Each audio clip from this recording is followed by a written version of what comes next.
Dear aspirants, previous question అండి. ఒక్కసారి some అనేది జాగ్రత్తగా అనాలిసిస్ చేయండి ఫ్రెండ్స్, మంచిగా ఆన్సర్ వస్తుంది.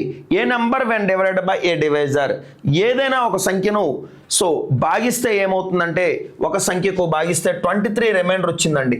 సో ఏదైనా ఒక సంఖ్య అంటే కనుక n అనే సంఖ్యకి d అనే డివైజర్తో డివైడ్ చేస్తే మనకు రిమైండర్ ఏమొచ్చిందంట అండి, 23 వచ్చిందంట. ఓకేనండి. A number when divided by a divisor left remainder 23, right అండి. When twice of the number, అదే నెంబర్ని మనం ఏం చేస్తామంటే డబల్ చేస్తే, అదే డివైజర్తో డివైడ్ చేస్తే రిమైండర్ ఏమొచ్చిందంటే 11 వచ్చిందంట.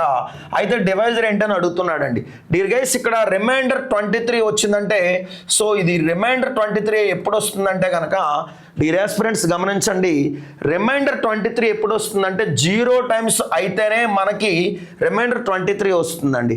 అంటే ఇక్కడ నెంబర్ కాస్త ఏమైందంటే కనుక 23 వచ్చిందండి.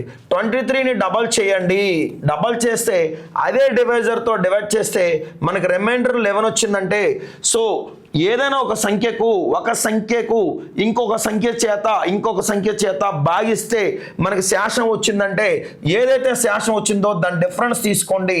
సో 46కి 11కి డిఫరెన్స్ 35, 46లో 35 తీసేస్తే ఏమవుతుందంటే 11 అవుతుందండి. ఈ 11 అనే నెంబర్ గుర్తుపెట్టుకున్నారా? ఈ 11 అనే నెంబర్ రిమైండర్ వచ్చిందంటే డివైజర్ అనేది ఏమవుతుందంటే 11 కన్నా పెద్ద నెంబర్స్ ఉండాలండి.